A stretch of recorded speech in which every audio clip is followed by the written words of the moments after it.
It is my first time at Ready Set Pitch, and I am loving it.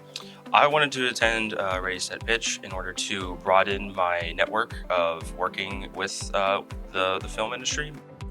I'm just looking to see what there is. I'm not really sure what to expect yet, but I'm excited. Being the first time here kind of poses new opportunities to involve outside of our school, so I'm excited for that portion. I'm pitching my project Crossfire Hearts. Just the experience, network, and hoping to make my project come alive. You know, pitching is important, so it gets really easy once you do it more often, and this, gives a proper environment to do it and a supportive environment as well with the film office and Film Pittsburgh and etc. It's not very high intensity. It's very low-key, but not super casual. It's just right in the middle. And you're able to collaborate with a bunch of fellow students who are exactly like you and people who are interested in your type of profession. So Ready Set Pitch is so important because this is the first time that you're really kind of putting your toes into the professional world. First, the courage to go and pitch. Secondly, to understand that this is a collaborative forum. So you're going to be working with crews not only at your school, your university, your college, but with students from other backgrounds, with other ideas, and understand how to work together. Anything that's worth doing, any story that's worth telling, benefits from more than one person or as many people as possible wanting that thing to be in the world. And really it's just a great way to meet new people and see what projects people are working on and see what cool things are going on in Pittsburgh.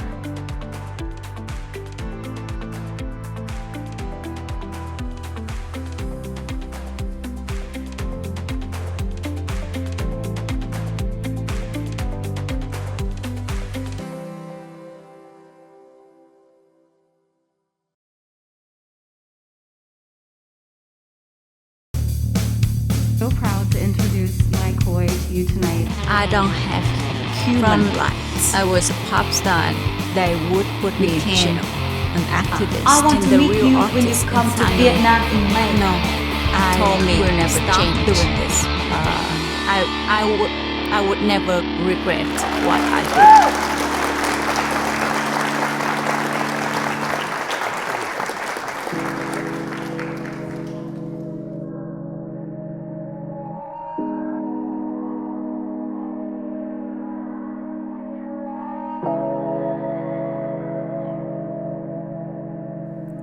My name is Mai Khoi. I'm from Vietnam. I'm a singer activist. At the end of 2019, because of my activism, I was forced to leave my country. And at that time, I had the US visa. And I just flew to the US immediately since I got that threatened news. So that's why I'm here since then. So in Vietnam, the censors can tell you don't do anything, follow their personal idea, not follow any rule.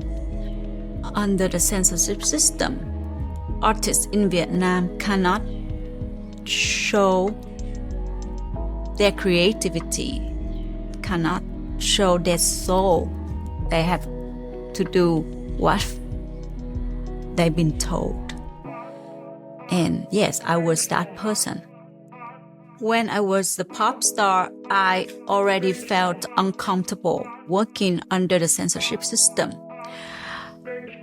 The anger inside me just got bigger and bigger every time they censored me. So in Vietnam, if you are an artist, you have to submit your work to the government to ask for permission before you could publish or perform in the public. And my songs were censored many times. And every time before I performed, I had to perform for the censors. I will not forget, never forget this one time when one of the censors shouted at me, threatened me to ban me from singing forever. And that was in the dress rehearsal. I was performing for them to censor me. And in the middle of my song, one of them just shouted at me, and that moment I felt insulted. I cannot stand it anymore.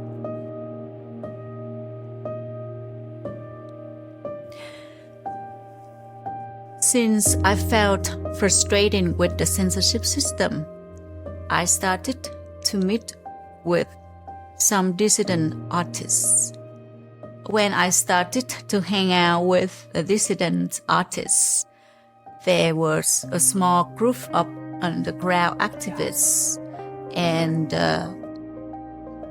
we create a campaign together, like all of us run for office, and everyone got trouble with the police. The police like threatened them, tried to make them stop. Like my concert was raided by the police just right after the nomination. Right after my nomination, they banned me from singing public because they want me to stop. They want to silence me. But I make a video to invite Obama to meet with me, and that video went viral. So our election campaign had led us to the meeting with former President Obama in 2016. And that was the biggest success in our movement. Hãy trả lại môi trường sạch cho chúng tôi. Vietnam's government finally admitted that the toxic wastewater from a huge steel plant run by Taiwanese Formosa Plastics caused massive fish deaths in April. The fish deaths sparked mass public protests in May when activists demanded a government-led investigation. And like that year in 2016, a lot of things happened. And the biggest event that changed my political awareness was the Formosa protest. I witnessed the police brutal. In Vietnam, the police are everywhere, and one in six of in the people who old enough to work, 1 in 6 Vietnamese could be a person who police or working for the police. So at those years, I was living in hiding most of the time.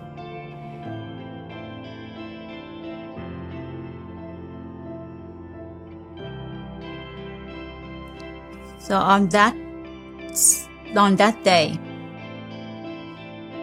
we know Trump came to Hanoi. Trump was coming to Hanoi. In the early morning, I put the big sign on the Long Binh Bridge, and that was in the early morning.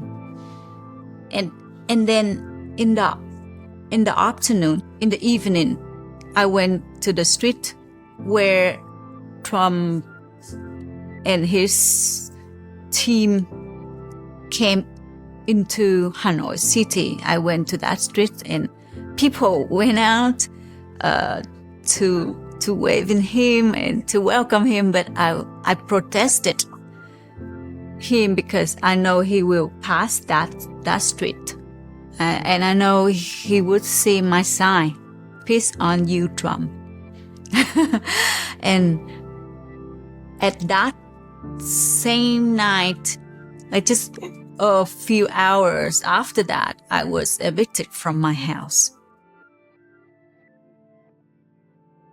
That moment when I realized I have to leave, I have to escape my country immediately, because the police who detained me before, they threatened to arrest me, to put me in jail.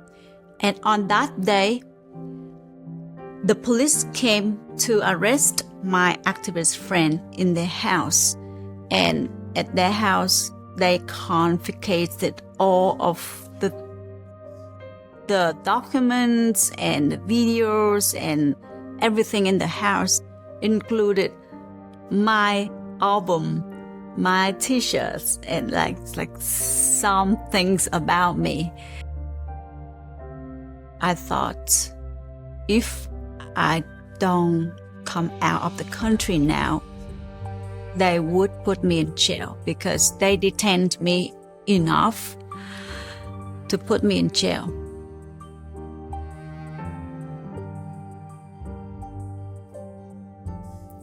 What I've been dreaming is Vietnam don't have any censorship system. That is my big dream. I know my activism will not be successful until the censorship system is repealed in Vietnam. I want to see how people enjoy the freedom in Vietnam.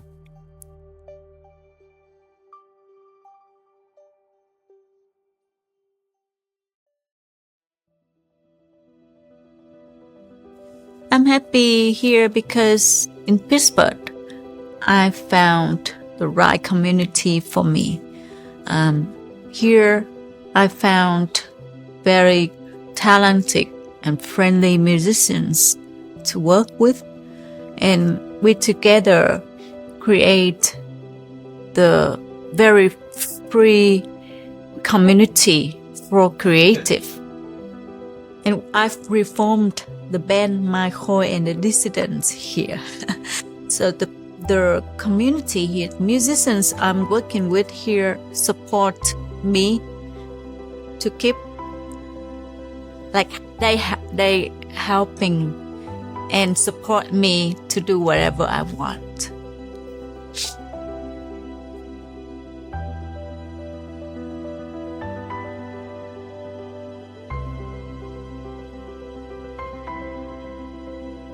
I never regret my choice, because